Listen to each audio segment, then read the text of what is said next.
My name is Edgar Seaton. I am 64 years old, and 8 months ago, my daughter looked me straight in the eyes and told me that I had two choices. Either I served dinner that night, or I left her house. By then, I had been living under her roof for 3 months. I had been cooking every morning, doing laundry every week, keeping quiet in my small room whenever guests came over, and telling myself that all of it was love. I told myself that love meant showing up, being useful, and being there for my family. But the night Meredith gave me that ultimatum, I did not raise my voice. I did not argue. I simply walked back to my room, opened my suitcase, and packed with perfectly steady hands. The next morning, I left at 7 o'clock. 1 week later, there were 30 missed calls on my phone. Before I tell you what happened after I left, let me take you back to April of last year, to the day I first carried my suitcase into my daughter's house in Clarksville. The drive from Columbus took 5.5 hours. I had timed it that way on purpose. I left early enough to miss the morning traffic through Cincinnati, but late enough to arrive while the afternoon light was still good. After 34 years of teaching high school history, planning was not just a habit. It was the way I moved through the world. I had sold my house 3 weeks earlier. It was the 3-bedroom house on Harwick Lane, the house where my wife Margaret and I had raised both of our girls. It had the kitchen where Margaret used to make coffee every Sunday morning. It had the garage where her gardening tools still hung on the pegboard 2 years after she died, because I had never been able to bring myself to take them down. A month before the move, Meredith had called me with a voice so warm and certain that I wanted to believe every word of it. She told me to come live with her and Derek. She asked what I was doing alone up there. She said they had the room. I genuinely believed it was an invitation. I believed it was my family choosing to be closer. The house in Clarksville, my family choosing to be closer. The house in Clarksville was beautiful. It had 4 bedrooms, a 2-car garage, and a backyard with a Japanese maple that was just beginning to turn red. Derek came out to meet me in the driveway. He shook my hand with the firm, practiced grip of a man who had spent years learning how to make first impressions. He smiled and welcomed me, saying he hoped I would be comfortable there. Meredith squeezed my arm and led me to my room. It was the smallest of the 4 bedrooms, tucked at the end of the hall right beside the kitchen. Derek appeared in the doorway behind us and said that it actually worked out great for me because I would be close to the kitchen. Convenient, he called it. I smiled and nodded. At the time, I thought it was a practical observation. It sounded like something a man said when he had thought through the logistics. It would take me 3 months to understand that it was not an observation. It was a job description. During the first week, I cooked breakfast once. Meredith had an early meeting and left before 6:30. The refrigerator was stocked, and I was already awake. Old teachers do not sleep past 5:30, not even after retirement. So I made eggs, brewed coffee, and put out toast.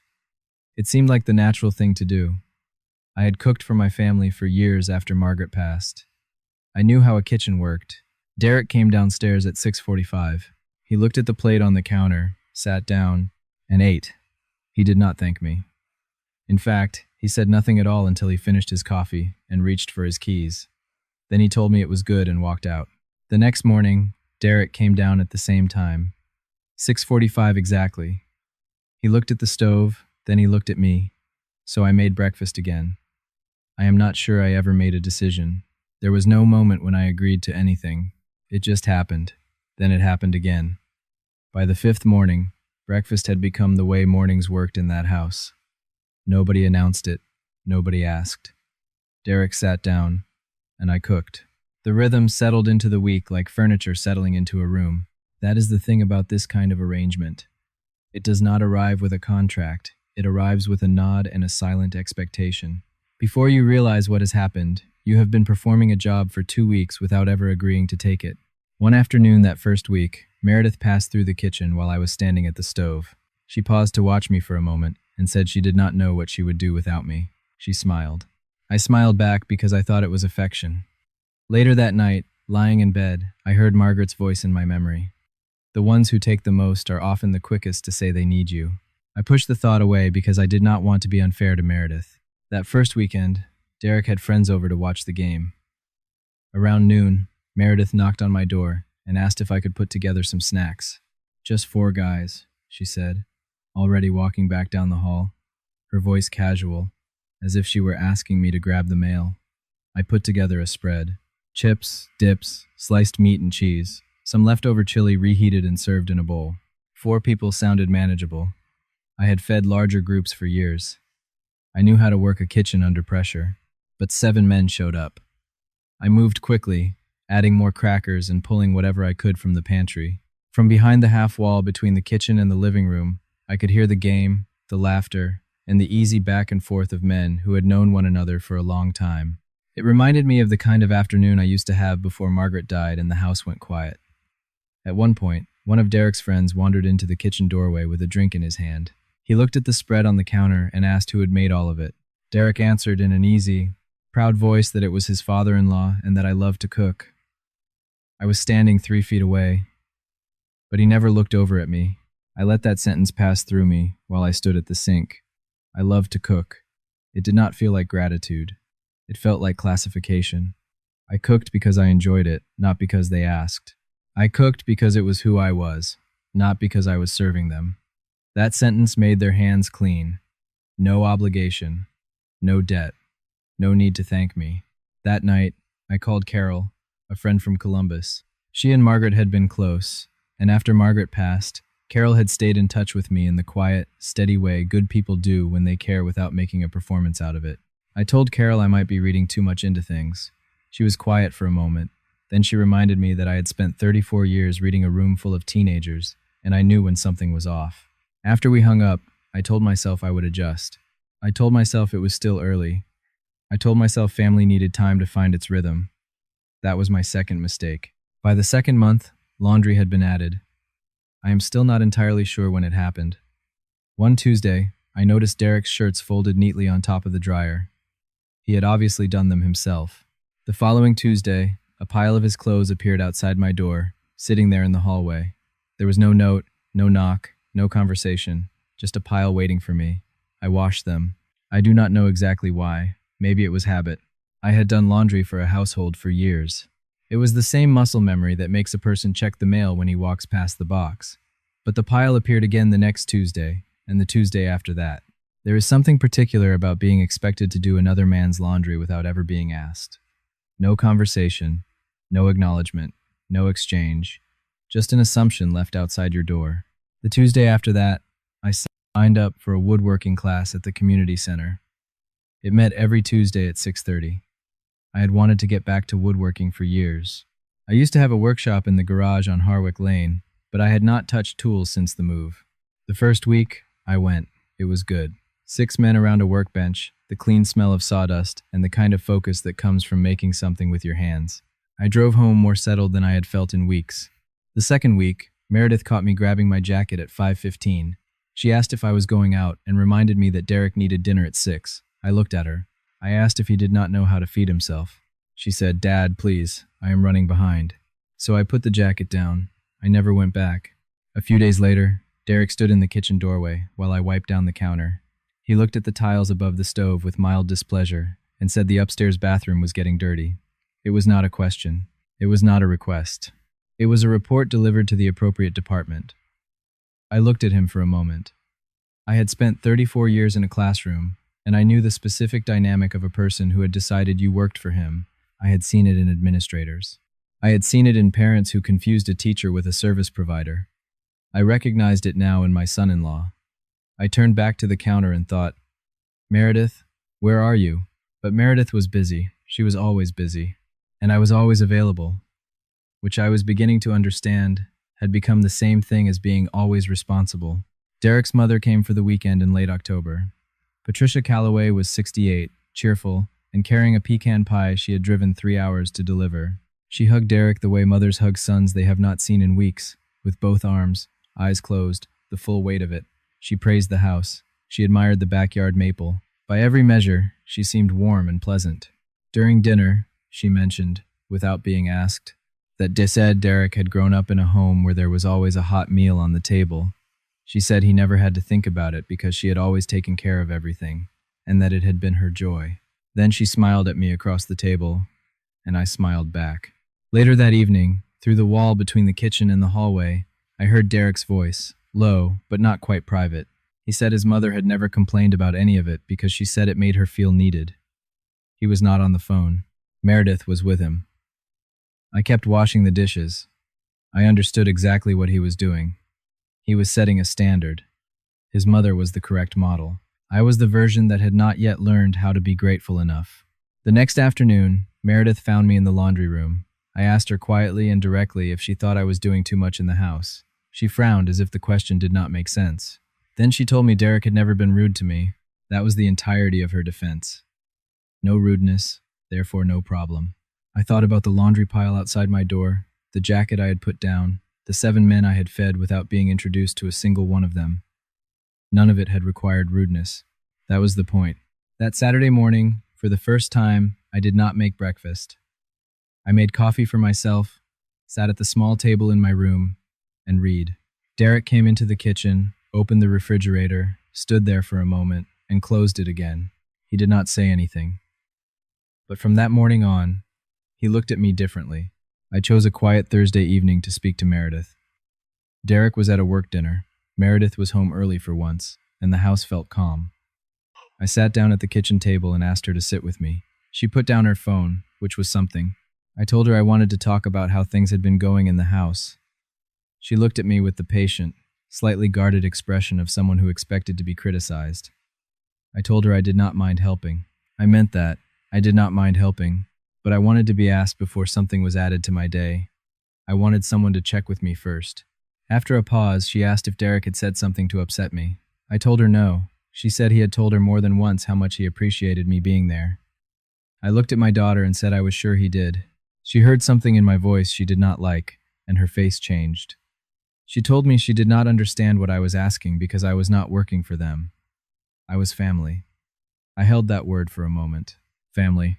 Family who slept in the smallest room because it was convenient for the kitchen. Family who skipped his class so dinner could be on the table. Family who washed another man's clothes because they appeared outside his door without comment. I told her she was right. I was family. Then I let the silence carry what I did not say. Meredith picked up her phone again. The conversation was over. That night I lay on the bed in the small room next to the kitchen and stared at the ceiling. My suitcase was still under the bed frame. I had never bought the dresser I kept meaning to buy. Some part of me, the part that knew things before the rest of me caught up, had simply never unpacked all the way. For the first time, I let myself think about leaving. But I had sold the house. I had nowhere to go. That was the thought that kept me there. Not love, not duty. The logistics of having made a decision that felt irreversible. Underneath those logistics was the stubborn hope that I was wrong about all of it. Derek's promotion came on a Wednesday. He walked in at 6:15 wearing the expression of a man who had been practicing his entrance all day. Regional Operations Director. It was the position he had been angling toward for 3 years. It came with a significant raise, a corner office in Nashville, and a title he could say at dinner parties without adding any explanation. Meredith threw her arms around him in the kitchen doorway with the kind of embrace that belongs to people who are genuinely happy for each other. Watching them, I felt the particular ache of seeing your child love someone the way you once hoped you would see her loved. That part was real. Derek suggested celebrating with a dinner party the following Saturday. 12 guests at the house, colleagues, his boss Marcus Webb, and a few close friends. Something that looked like success. Before the sentence was fully finished, Meredith turned to me and asked if I would help with the food because I was the best cook. I did not answer immediately. I set down the dish towel in my hand and asked what she meant by help. Did she mean help plan the menu? Or did she mean cook it? She blinked and said cook it, obviously. Then I asked if I would be eating with everyone. A flicker moved across her face. It was not guilt exactly. It was more like the look a person makes when an arrangement she has been comfortable with is suddenly named out loud. She said it was Derek's colleagues, and that it might be a little awkward. Awkward. I picked the dish towel back up and said I would help, but something had shifted inside me as I said it, quietly. Absolutely. What I did not mention, what I had not fully formed into words, even to myself, was that I was already deciding something else entirely. The menu arrived by text on Monday morning. 6 dishes. Meredith had clearly put thought into it, or rather Derek had. The formatting was his. Bulleted, specific, and without room for interpretation. Beef tenderloin, roasted fingerling potatoes, haricots verts with almonds, Caesar salad from scratch, crab cakes as a starter, and chocolate lava cake for dessert. I read it twice. I had not been asked what I could make, what I preferred to make, or whether 6 courses for 12 people was a reasonable request for one person working alone. I was informed of the expected outcome and left to produce it. On Tuesday, Derek added a note through Meredith. He wanted her to tell me that Marcus liked braised short rib, if I could fit it in. Derek knew his boss's preferred dish. He did not know, or never thought to learn, whether I had ever made braised short rib before. As it happened, I had. Margaret used to request it every winter. But that was beside the point. On Wednesday, Meredith appeared in my doorway with a new request, delivered with the careful cheerfulness of someone asking for a very large favor while pretending it was small. She asked if it would be easier if I just stayed in the kitchen during the party so I could manage things as they came up. I asked her who that would be easier for.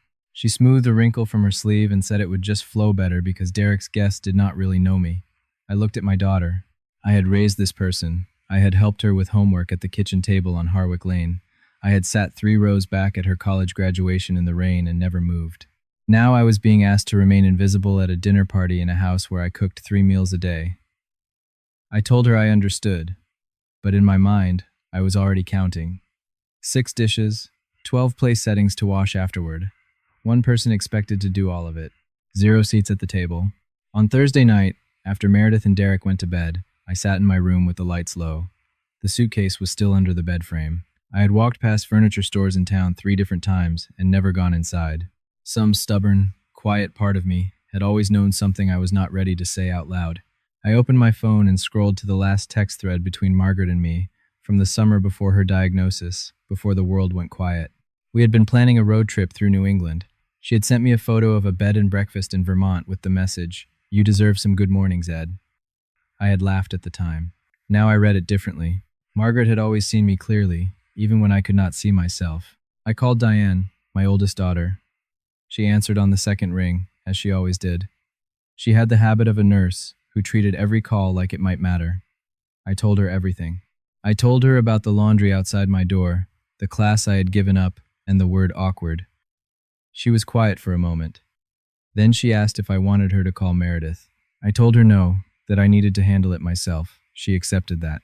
Then she reminded me that I could come to her, that her guest room was just sitting there. She said it the same way Meredith had once said I should come live with her, but it landed differently because it came without a list of dishes attached. After I hung up, I sat with the quiet for a long time.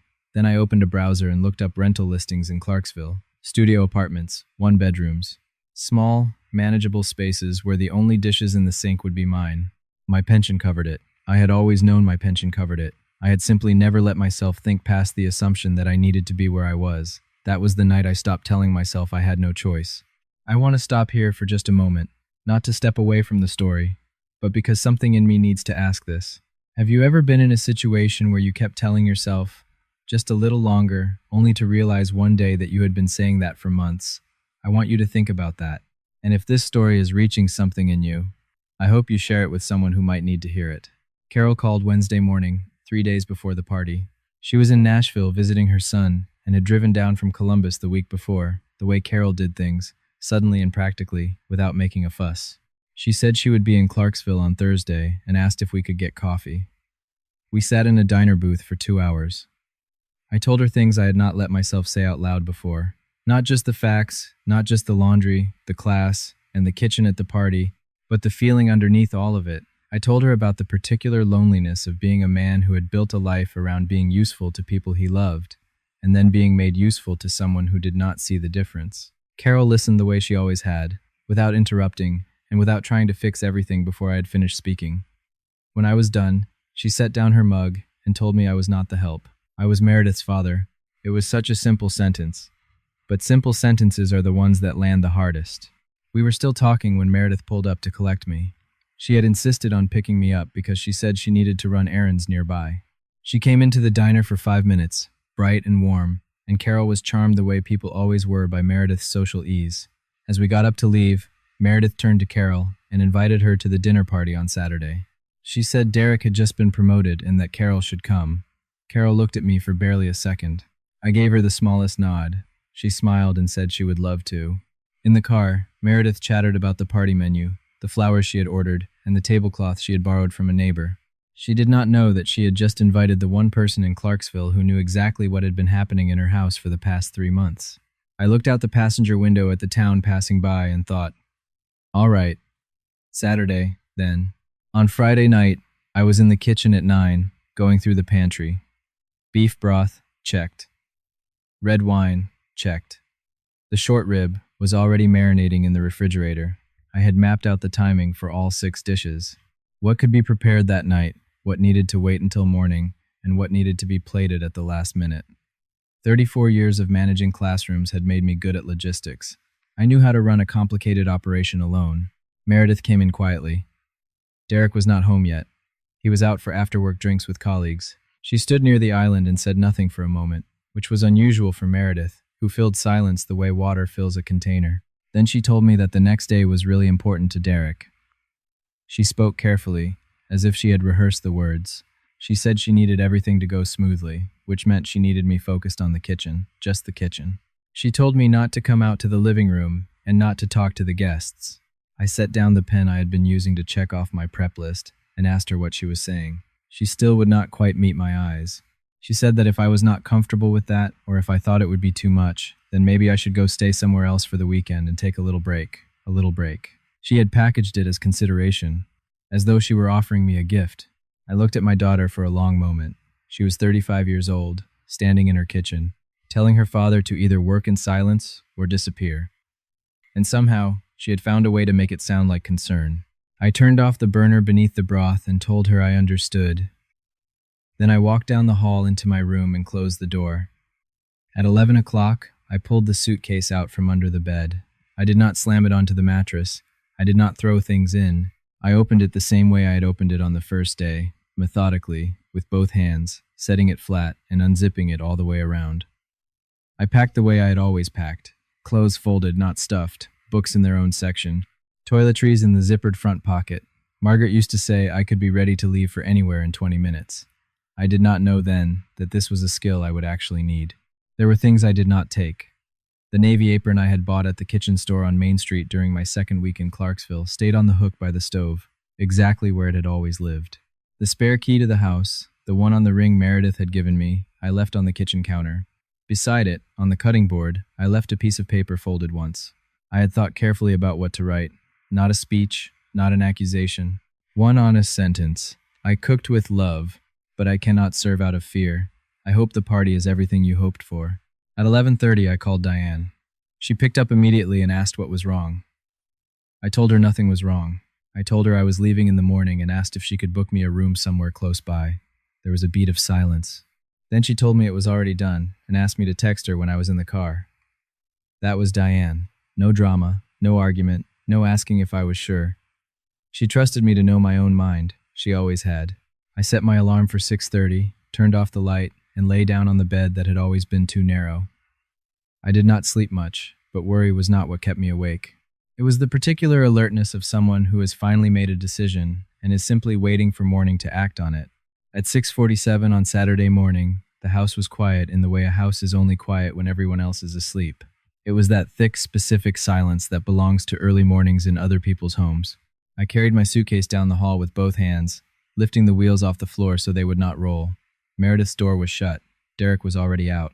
I had heard him leave for his morning run 40 minutes earlier, the front door clicking softly behind him. I set the suitcase down in the entryway and went to the kitchen. The note was on the cutting board where I had left it. The navy apron was on its hook. The key was on the counter. Everything was in order. I stood in the kitchen doorway for a moment. Morning light came through the window over the sink at a low angle, catching the edge of the cutting board and the stack of prep bowls I had left out the night before. The braised short rib was still in the refrigerator. The 6 dishes were half prepared, waiting for hands that would no longer be in that house. I picked up my jacket. I walked to the front door. I did not look back. The drive to the hotel took 9 minutes. I checked in, rode the elevator to the second floor, set my suitcase on the luggage rack, and sat down on the edge of the bed. Then I did something I had not done in 3 months. I sat still in a room that was mine, with no list, no task, and no one needing anything from me. I breathed slowly, all the way down. It was the kind of breath a person takes when he finally realizes how long he has been holding the previous one. I turned my phone off. For the moment, that was enough. At 6 o'clock that evening, the cars began arriving at Meredith's house. I was not there to see it, but I know how it would have looked. The porch light would have been on. Meredith would have been wearing the green dress she had planned since Tuesday. Derek would have been by the door in a blazer, carrying the confident ease of a man standing in his own home on the best night of his career. What I do know, because Carol told me everything the following morning over breakfast, is that the kitchen was dark. There was no smell of short rib, no trays warming in the oven. The prep bowls had been rinsed and stacked. The 6-dish menu existed only as raw ingredients in the refrigerator, waiting for hands that were no longer in the house. Meredith found the note. Then she found the apron. Then she stood in the kitchen for 4 minutes before calling the pizza place on Route 41. Carol arrived at 6:15 and knew immediately. The house did not smell like a dinner party. It smelled like a house. She set her bottle of wine on the side table and waited. By 6:45, Derek was moving through the room with his usual ease, extending his hand to Marcus Webb, his voice warm and practiced. Marcus was 51, silver-haired, the kind of man who filled a room without demanding that the room notice. He shook Derek's hand and looked around, asking if something smelled good, then pausing when he realized nothing did. Derek said they were having pizza because plans had changed and it kept things casual. Marcus smiled politely. He was not the kind of man who said what he was thinking in real time. He did not need to. His face was already doing it. A few minutes later, Marcus glanced around the room and asked, with genuine curiosity, if Meredith's father was joining them. Derek smiled and said I had stepped out for the weekend because I needed some time. Carol was sitting 6 feet away. She heard every word. Marcus nodded, but Derek's answer did not close the question. It opened it. Marcus said I had just moved there and wondered aloud if I was already traveling. Derek's smile held as he said I was independent and came and went. Marcus took a sip of his drink and said he only asked because Meredith had mentioned I did a lot of the cooking, and he had honestly been looking forward to meeting me. Meredith was across the room and did not hear that part. Carol did. She had been quiet all evening, pleasant and present in the way she always was in a room full of strangers. But she had also been listening, and she had spent Thursday morning in a diner booth hearing in detail what had happened in that house for the previous 3 months. She set her glass down on the coffee table and said that I had actually left that morning. The small cluster of people near the fireplace went still in the way rooms go still when someone says something true. Marcus looked at her and asked if everything was all right. Carol said I was fine and staying at a nearby hotel. Then, after a brief, unhurried pause, she said that the night before, Meredith had told me I could either stay in the kitchen during the party or take the weekend off, and that I had chosen to leave. The room did not gasp. It did something quieter and worse. It absorbed. Derek's jaw moved once. He looked at Carol with an expression that wanted to be dismissive but could not quite get there. Meredith had crossed the room by then and was standing just outside the circle, very still. Carol did not raise her voice, and she did not look at Derek when she finished. She spoke simply to Marcus and said I was one of the finest people she knew, and that she did not want the wrong thing on record. The silence that followed did not require a response because everyone in the room already understood. Derek tried to recover. He began to tell Carol that he appreciated her looking out for me, but that this was not really the time. Marcus stopped him calmly and said they did not need to get into it that night. He smiled, touched Derek once on the arm, and turned toward the drinks table. That was all. No confrontation, no accusation, just a hand on the arm, a calm sentence, and a turn back toward the room. But something in that room rearranged itself permanently. The party continued in the technical sense. People held drinks, conversation resumed. The pizza arrived in flat white boxes and was set on the kitchen island. Guests moved through the line with paper plates because Meredith could not find where she had put the good napkins in time. But the evening had already decided what it was going to be. Marcus stayed another 35 minutes. He mentioned his daughter's soccer game in passing. He said goodnight to Derek with the same warmth he had arrived with, which told Derek nothing and everything. People left in pairs, politely, at reasonable hours. By 9:40, the house was empty except for Derek, Meredith, and Carol, who stayed to help stack the pizza boxes. It was a gesture, but Meredith understood that it was also a kind of witness. When Carol finally said goodnight and the door closed behind her, Meredith sat down on the kitchen stool. The counter where I had done 3 months of prep work was bare. The hook by the stove held the navy apron. The note was still on the cutting board, where it had been all evening. Meredith picked it up and read it again. I cooked with love, but I cannot serve out of fear. Derek stood in the hallway entrance. Neither of them said anything. My phone was still off when Meredith called. I turned it back on Sunday morning, not because I had resolved anything overnight, but because 24 hours had passed and I thought Diane might be worrying. The screen lit up before the device had fully loaded.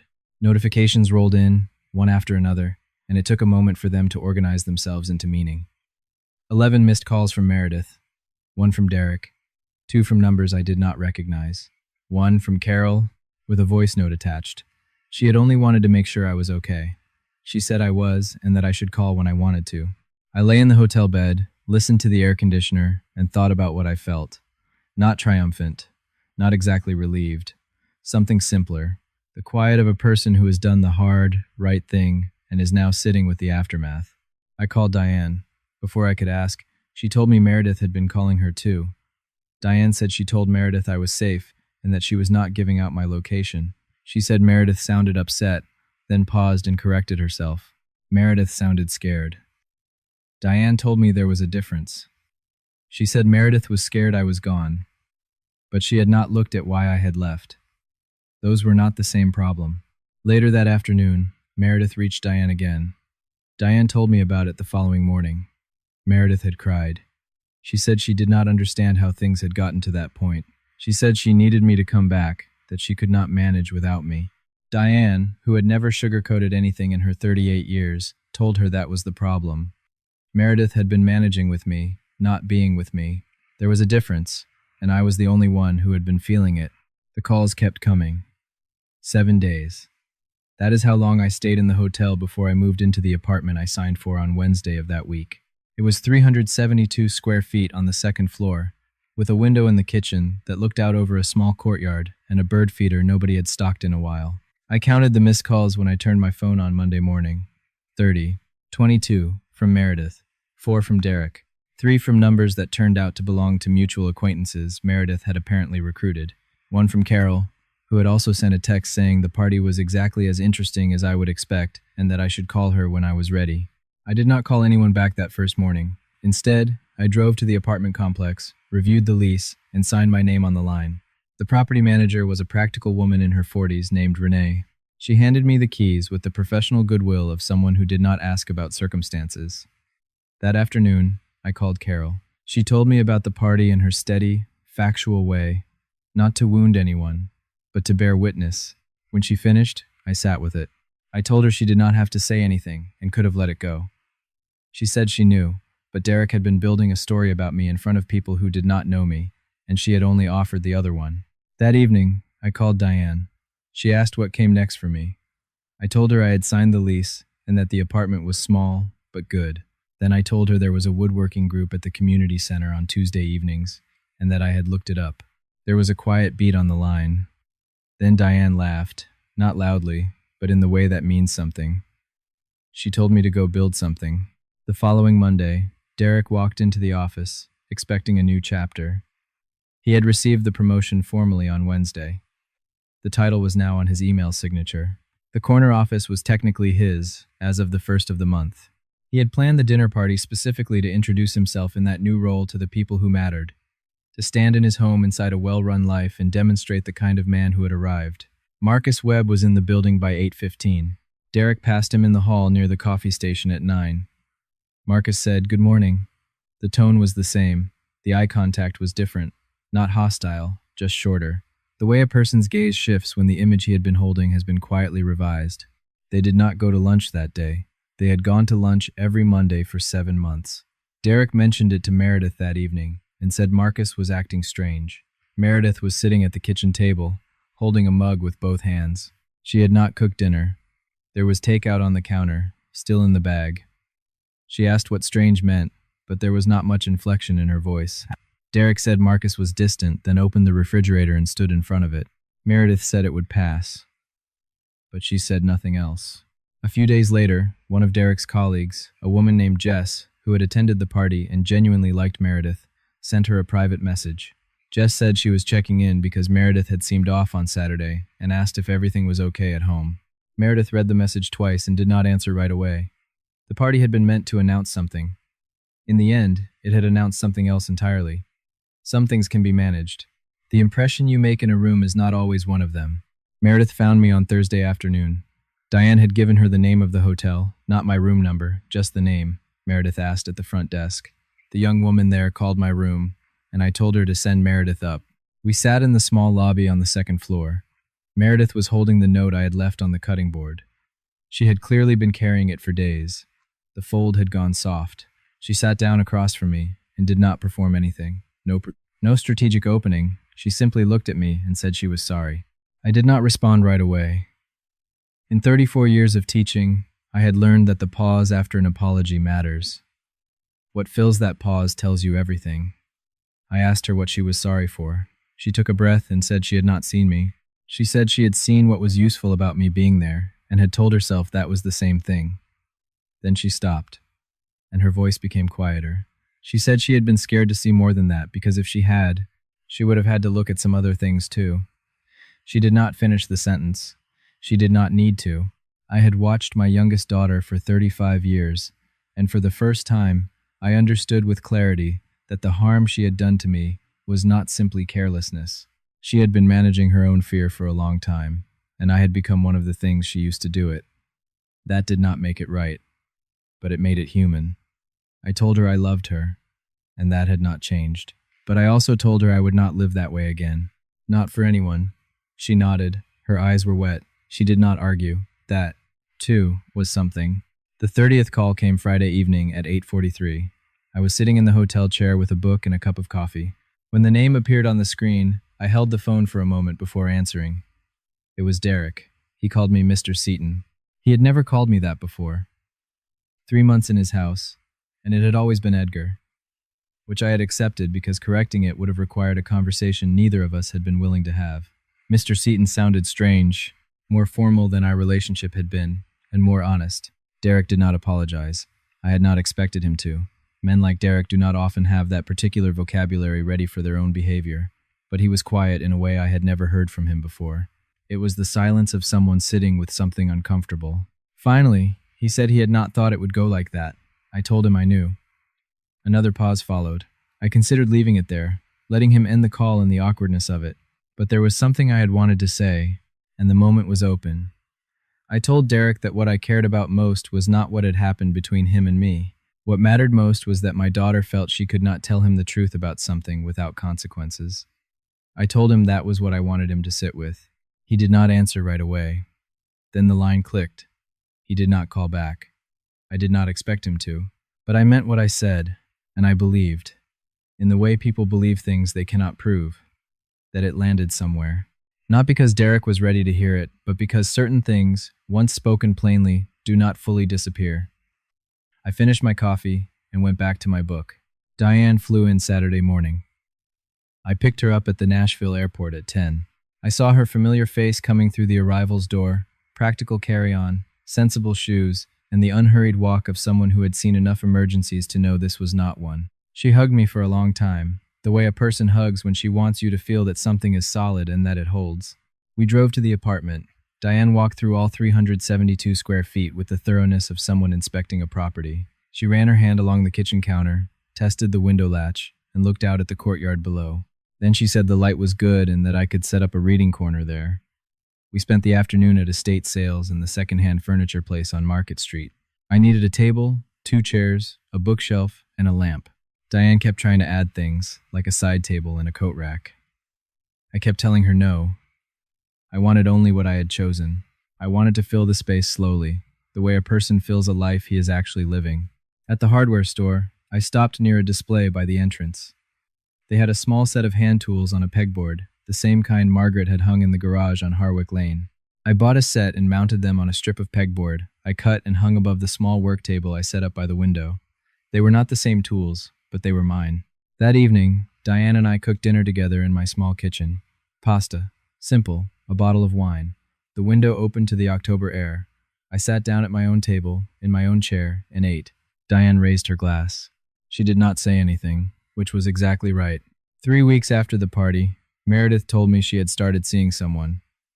Not a doctor, and not a friend. A therapist.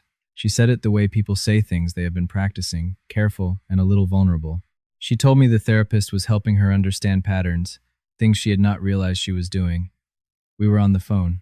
I was in my kitchen making coffee, looking out at the courtyard where I had finally stocked the bird feeder. I told her I was glad, and I meant it without reservation. Meredith added that she did not know where things were going with Derek. She did not know yet. I told her she did not have to know yet. She took a breath on the other end of the line and asked if I had known before I left. She asked if I already knew everything would happen this way. Then she said she thought that had taken more courage than she understood. I watched a cardinal land on the feeder outside, dip its beak, and fly away. I told her it had not felt like courage at the time. It had only felt like the last true thing left to do. On the first Tuesday in November, I walked into the Clarksville Community Center at 6:25. The woodworking group met in a back room that smelled like sawdust and linseed oil. 6 men stood around a long workbench, their projects at various stages. It had the kind of easy quiet that comes from people focused on making something with their hands. The organizer was a retired contractor named Bill. He extended his hand as I came through the door and welcomed me. He said I had told him on the phone that I had done this before. I told him I had, years ago, and that I had once had a workshop but gave it up when I moved. Bill nodded and handed me a pair of safety glasses. Then he told me I already knew the best part. I asked him what that was. He said the wood did not care who I was. It only responded to how I worked it. I sat down, put on the safety glasses, and picked up a piece of oak that had been waiting on the bench. I ran my thumb along the grain. I found the angle of the light. Then I began. I was in it. Not useful to anyone else's schedule, not filling a role, not managing another person's expectations. Simply present, with my hands on the wood and my mind on the work. That was enough, more than enough. Looking back now, I understand this. I confused being needed with being loved. Those two things can coexist, and in a healthy family, they often do. But they are not the same thing. When one replaces the other, what remains is not love. It is a transaction dressed up in the language of family. I spent 3 months cooking, cleaning, and making myself invisible because I had confused the fact of being useful with the feeling of belonging. After Margaret died, after the house went quiet, after the classroom no longer needed me every morning, I mistook the weight of being depended on for the warmth of being wanted. It took an ultimatum, blunt and graceless as it was, to show me that those two things had come completely apart. I do not regret going to Clarksville. I do not even regret those 3 months, not entirely. They taught me something about myself that I needed to know. I still had it in me to walk out of a situation that was not right. 64 is not too old to reclaim a life. If you are in something that has been asking you to become smaller than you are, you do not have to announce it. You do not have to win the argument. Sometimes you simply pick up the suitcase quietly, steadily, and go. Before I end, I want to ask one question. If you had been in my position at the moment Meredith gave me that ultimatum, would you have stayed or would you have packed? There is no wrong answer, but I think the answer that comes to you first, before you have time to explain it away, says something real. Thank you for being here.